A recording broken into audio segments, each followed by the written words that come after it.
এটাই হচ্ছে দীঘার মোহনা। এই নৌকাগুলো জাস্ট মাছ ধরে নিয়ে এলো। সামনে আমাদের আইকনিক দীঘার গেট। আপাতত বাইরে খাটিয়াতে ওয়েট করছি, এখনো ভেতরে যাইনি। দেখা যাক ভেতরে যাই।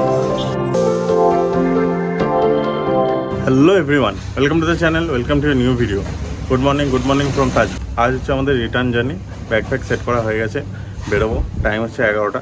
এই যে গাড়ি রেডি, লাগেজ ফাগেজ বেঁধে পুরো একদম কোল্ড স্টার্ট হয়ে গেছে। গাড়িও রেডি। সকালবেলা বৃষ্টি হচ্ছিল, আমি ভাবলাম হয়তো বৃষ্টিতে যেতে হবে, কিন্তু এখন ওয়েদার আবার এত রোদ উঠছে, বিচ্ছিরি গরম লাগছে। তো ভাবছি এবার এখান থেকে যাবো, একটু মোহনাটা ঘুরে আসবো, দেন ওখান থেকে বেরোবো। এরপর দেখা হবে ডাইরেক্ট গোপ্রো মোডে। চলো, হোটেল থেকে বেরোচ্ছি। আজ আবার মেইন ড্রাইভ দিয়ে যাব।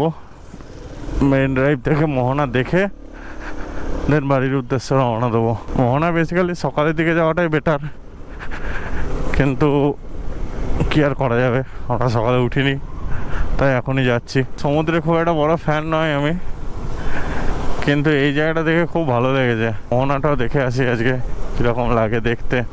তো এটাই হচ্ছে দীঘার মোহনা। এই নৌকাগুলো জাস্ট মাছ ধরে নিয়ে এলো। নৌকা থেকে দেখছি সব মাছগুলো যাচ্ছে মার্কেটে, আর এদিকটা এরকম পুরো ওপেন। জায়গাটা খুব সুন্দর, কিন্তু মাছের গন্ধ খুব, মানে গোটা হাওয়াটা এসে আস্তে গন্ধ। রাস্তায় আস্তে আস্তে হঠাৎ করে বৃষ্টি নেমে গেছিলো, যার জন্য দাঁড়িয়ে আবার রেনকোট ফেনকোট পরলাম, দিয়ে এখন আবার কড়া রোদ, খুব গরম লাগছে। মানে ওয়েদারটা খুবই বাজে, যখন তখন বৃষ্টি হচ্ছে, যখন তখন রোদ উঠে যাচ্ছে, কিন্তু পিছনে মেঘটা বেশ ভালো লাগছে। একটু আগিয়ে যাই, একটু দেখে আসি। এটা হচ্ছে মাঝের রাস্তাটা, এদিকে নদী আর এদিকে সমুদ্র। ওই সামনে গিয়ে দুটো মিশছে, জানি না সাউন্ড আসবে কিনা। বিশাল হাওয়া দিচ্ছে এখানে। চলো সামনে যাওয়া যাক। ও জায়গাটা কি লাগছে, ওই সামনে যেখানে ব্রিজটা শেষ হচ্ছে ওইখানে মিশছে নদীটা সমুদ্রের সঙ্গে। বেশি দূর আর গেলাম না, এবার এখান থেকে ফিরে যাচ্ছি। 1টা বাজছে, এরপর যে এখনও বাড়ি ফিরতে হবে। নমস্কার, আমরা এখনও দীঘাতেই আছি, তো এখনও অনেকটাই দূর। দেখা হবে ডাইরেক্ট গোপ্রো মোডে। এটা হচ্ছে এখন মোহনা থেকে। এখানে সকালবেলা আসাটাই সবাই প্রেফার করে, কিন্তু যা গন্ধ, বাপরে, মানে একদম প্রাণ ওষ্ঠাগত মাছের গন্ধে, মাছটে গন্ধ এত। এরপর ডেস্টিনেশন ডাইরেক্ট বাড়ি। মোহনা অতটা ভালো লাগলো না, সকালের দিকে এলে হয়তো আরও ভালো লাগতো। চলো আমরা মেন রোডে উঠে গেলাম, আর এখান থেকে সোজা যেতে হবে টুয়ার্ডস নন্দকুমার। এখন আপাতত নন্দকুমার অব্দি মোটামুটি সোজা রাস্তায় আছে। এই ডান দিক দিয়ে চলে গেলে চলে যায় মেরিন ড্রাইভ। সামনে আমাদের আইকনিক দীঘার গেট, বিশ্ব বাংলার লোগো দেওয়া। রাতের দিকে আরও সুন্দর লাগে, লাইটিং থাকে, যদিও গেটটা খুব সুন্দর এমনিও দিনের বেলায়। Bye bye Digha. এখন টাইম হচ্ছে 2:10, আর দীঘা থেকে বেরিয়ে মোটামুটি 30-40 কিলোমিটার মতন এসে গেছি। ভাই অনেকটা পিছনে আছে, ওকে দেখতে পাচ্ছি না, ওর জন্য এখানে দাঁড়ালাম, একটু ওয়েট করি, আমার একটু রেস্ট হয়ে যাবে। লাস্ট রেস্টটা খুব ভালো এসেছি, রাস্তাঘাট খুব ভালো, তো মোটামুটি বেশ ভালোই, কম টাইমের মধ্যে অনেকটা ডিস্টেন্স কভার হয়ে গেছে। তো এখন ওয়েট করি ও আসুক, দেন আবার জার্নি কন্টিনিউ করব। চলো উঠে গেলাম হাইওয়েতে। এই রাস্তায় 30 কিলোমিটার এখনো কন্টিনিউ চালাতে হবে, গুগল দেবতা বলে দিয়েছে। বাপরে, ডাইরেক্ট রোদটা মুখের ওপর পড়ছে। ওফ, আমরা কোলাঘাট ঢুকতে চলেছি। কোলাঘাট থেকে আর মাত্র 2 কিলোমিটার দূরে। ও বাবা, এখানে আবার সিগন্যাল দিয়ে দিয়েছে। গাড়ি চললে ঠিক আছে, গাড়ি দাঁড়িয়ে গেলে যা গরম লাগছে, বাপরে। এর ছায়ায় একটু দাঁড়াই ট্যাঙ্কার দাদার। চলো, ছেড়ে দিয়েছে সিগন্যাল। এই তো শের পাঞ্জাব। পার্কিং কোথায়? আচ্ছা, বাইকের পার্কিং বাইরে, 4 হুইলারের পার্কিং ভেতরে।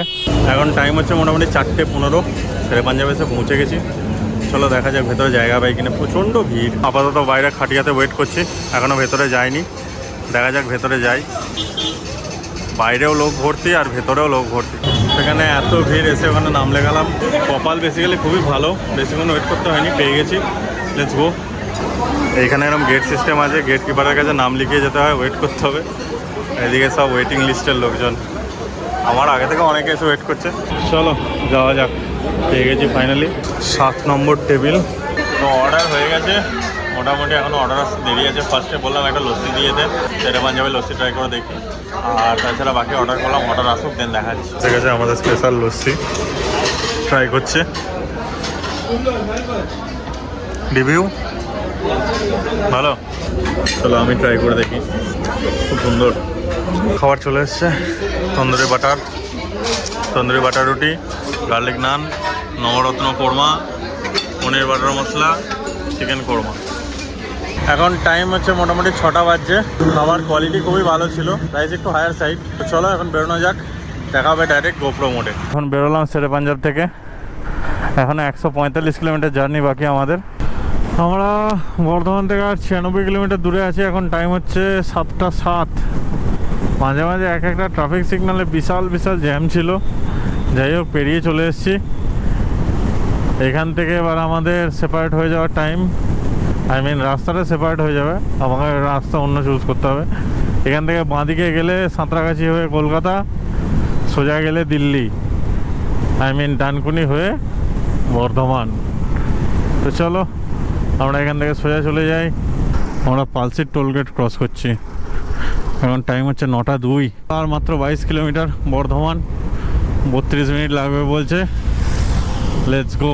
হাইওয়ে ছেড়ে দিলাম, বর্ধমান ঢুকে গেলাম, সোজা চলে গেলে দুর্গাপুর আসানসোল। এখানে আবার সিগন্যাল। তো চলো আলটিমেটলি বর্ধমান এন্টার করছি। এখন টাইম হচ্ছে 9টা 40। ফাইনালি বাড়ি ঢুকে গেছি। এরপর জাস্ট লাগেজগুলো নামাবো, ওপরে নিয়ে যাবো, ডান। ভিডিওটা যদি ভালো লাগে তাহলে লাইক করতে পারো, চ্যানেলটা সাবস্ক্রাইব করতে পারো। এরকমই আরও tours and travels related blog এবং ইনফরমেটিভ ব্লগ যদি ভালো লাগে তাহলে চ্যানেলটার সঙ্গে থাকো। Thank you, thanks for watching, by.